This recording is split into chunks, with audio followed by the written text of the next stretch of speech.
अगदी कमीत कमी तुपाचा वापर करून आणि अजिबात साखर आणि गूळ न वापरता हे लाडू आपण आज बनवले आहे. महत्वाचं म्हणजे यामध्ये आपण डिंक वापरलेला आहे, जे की हिवाळ्यामध्ये आपल्या आरोग्यासाठी खूपच फायदेशीर असतं. म्हणून ही रेसिपी तुम्ही नक्कीच ट्राय करू शकता. रेसिपी अगदी साधी सोपी आणि अचूक प्रमाणात सांगितलेली आहे, म्हणून रेसिपीला शेवटपर्यंत बघा. आणि चला तर मग आजच्या इंटरेस्टिंग रेसिपीला सुरुवात करूया. तर इथे तुम्ही कोणतंही वाटी किंवा मेजरिंग कप सेट करा आणि त्याने सर्व जिन्नस इथे मोजून घ्या. इथं मी मेजरिंग कपने मोजून 2 कप इतपत नाचणीचं अगदी बारीक दळलेलं पीठ घेतलेलं आहे. त्यासोबत अर्धा कप इतपत साजूक तूप घेतलेलं आहे. अगदी पाव कप इतपत डिंक घेतलेला आहे आणि थोडेसे काजू बदामचे काप घेतलेले आहे. आणि गोडव्यासाठी इथे आपण वापरणार आहोत खजूर. आता बराच वेळा आहे ना, डिंक तळायला घेतला तर काही डिंक आहे ना तळल्या जातो, काही करपल्या जातो आणि काही कच्चे राहतात. मग अशा वेळेस काय करायचं, आता डिंकामध्ये ना काही काही छोटे आणि काही मोठे असे खडे असतात. मग त्यांना एकसारखे करून घेण्यासाठी मी हलकसं याला खलबत्त्यामध्ये कुटून घेतलेलं आहे. यामुळे काय होतं, डिंकाचे जे काही मोठे मोठे चंक्स आहे ते छोटे छोटे होतात आणि तळायलाही सोपे जातात आणि लवकर तळतात. तर बघू शकतात अगदी हलक्या हाताने 1-2 मिनिटासाठी मी असं हे कुटून घेतलेलं आहे. छान असे एकसारखे हे डिंकाचे बॉल्स इथे तयार झालेले आहे. हे लाडू बनवण्यासाठी ना आपल्याला शक्य असेल तर जाड तळाची कढईचा वापर करायचा आहे, कारण की यामध्ये आपण पीठ घेणार आहोत भाजायला. तर त्यामुळे पातळ असेल तर करपता येईल, म्हणून शक्य असेल तर जाड तळाची कढईचा इथे वापर करायचा आहे. आता सर्वात आधी ना आपण यामध्ये ना अर्धा कप इतपत साजूक तूप घालूया. म्हणजे जे अर्धा कप होतं त्यातनं अर्धा कप इथं मी ऍड करत आहे आणि बाकीचं आपण पुढे ऍड करूया. आता हे तूप हलकसं मध्यम गरम झालं की यामध्ये आपण डिंक तळूया. डिंक तळण्यासाठी काय होईल माहिती का, आपण जर खूप कडकडीत तुपामध्ये किंवा तेलामध्ये जर डिंक तळला ना, तर तो बाहेरून करपतो आणि आतून कच्चा राहतो. म्हणून अगदी मध्यम गरम तुपामध्ये किंवा तेलामध्ये हा डिंक आपल्याला छान असा परतून घ्यायचा आहे, तळून घ्यायचा आहे.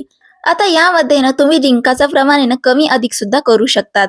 मी इथं पाव कप वापरलेला आहे, तुम्ही अर्धा कप सुद्धा वापरू शकतात, कारण की आपल्या आवडीनिवडीनुसार तुम्ही यामध्ये कस्टमायझेशन सुद्धा करू शकतात. बघू शकता डिंक छान असा परतला गेलेला आहे, म्हणजे तळला गेलेला आहे. लगेचच याला आपण काढून घेऊया. यानंतर अगदी गॅसची फ्लेम मंद ठेवूयात आणि तुपाचं जे काही टेम्परेचर आहे ते थोडंसं आपण कमी करून घेऊया. आणि त्यानंतर आपण यामध्ये ना जे काही नाचणीचं पीठ आहे ते आपण यामध्ये ऍड करूया. सुरुवातीलाच आपल्याला खूप जास्त तुपाचा वापर अजिबात करायचा नाहीये. कमीत कमी सुरुवातीला आपल्याला 3 ते 4 मिनिटासाठी कमीत कमी तुपामध्ये हे छान असं परतून घ्यायचं आहे, भाजून घ्यायचं आहे.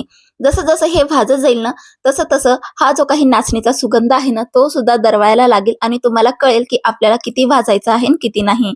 तसं मी तुम्हाला पुढे सांगेलच की मला हे पीठ भाजण्यासाठी किती वेळ लागला.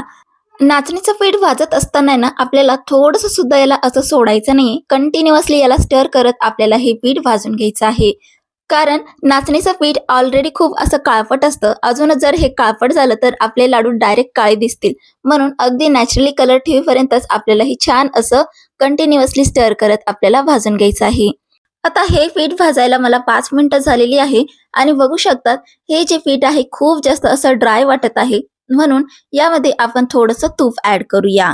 इथे मी 2 चमचे तूप ऍड केलेलं आहे आणि बाकीचं 2 चमचे तसंच आपण रिमेनिंग ठेवलेलं आहे. आपल्याला आहे ना जास्त तूप अजिबात घालायचं नाहीये, नाहीतर आपल्याला परिणामी अजून जास्त नाचणीचं पीठ यामध्ये ऍड करावं लागेल. म्हणून कमीत कमी तुपामध्ये आपल्याला छान असं खरपूस हे पीठ आपल्याला भाजून घ्यायचं आहे. हे लाडू बनवण्यामध्ये ना काहीच मेहनत नाहीये, जी काही मेहनत आहे ना ती फक्त आहे ना हे नाचणीचं पीठ भाजण्यामध्ये आहे. म्हणून हे पीठ आपल्याला अगदी पेशन्स देऊन आहे ना छान असं भाजून घ्यायचं आहे. तर बघू शकतात इथं 10 मिनिटं झालेली आहे. बघू शकतात हलकासा याचा रंग सुद्धा डार्क झालेला आहे. तर हे पिठामधून आहे ना छान असा सुगंध सुद्धा यायला लागलेला आहे. इथून म्हणजे मी टोटल बघितलं ना तर 12 ते 15 मिनिटासाठी हे पीठ छान असं भाजून घेतलेलं आहे.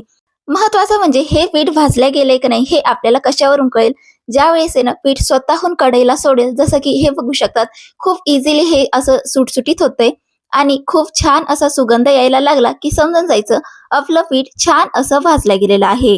तर हे इथे आहे ना मला 12 ते 15 मिनिटं लागलेली आहे अगदी मंद फ्लेम वरती हे पीठ भाजून घ्यायला. लगेचच याला आपण काढून घेऊयात. हे पीठ काढल्यानंतर आपण छान असं थंड करून घेऊया, तोपर्यंत आपण पुढची प्रोसेस करूया. तर त्याच कढईमध्ये मी ना इथे थोडंसं 1 चमचा तूप घातलेला आहे.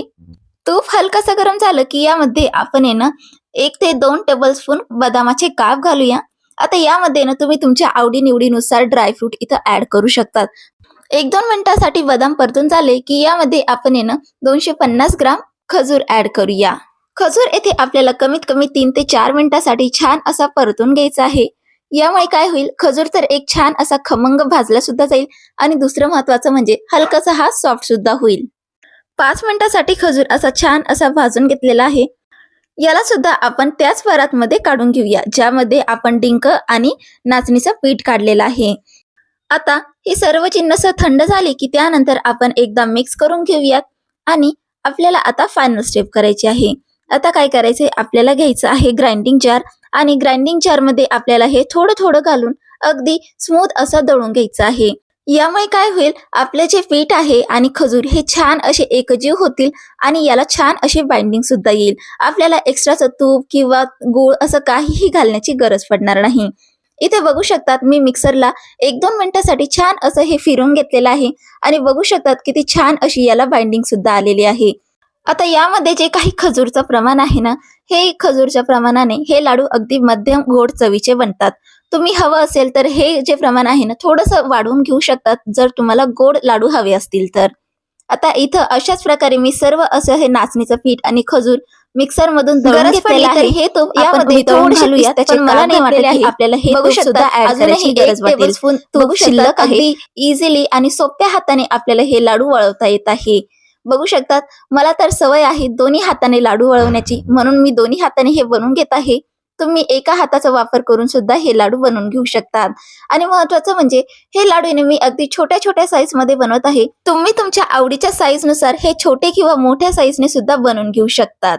अशाच प्रकारे सर्व लाडू इथे मी बनवून घेतलेले आहे आणि बघू शकतात किती सुंदर खमंग असे हे नाचणीचे लाडू आपले बनवून तयार झालेले आहे. अर्ध्या कपापेक्षाही कमी तुपामध्ये आपण हे लाडू बनवून तयार केलेले आहे. हे लाडू तुम्ही एअरटाईट कंटेनरमध्ये अगदी 2 ते 3 महिने आरामात स्टोअर करू शकतात.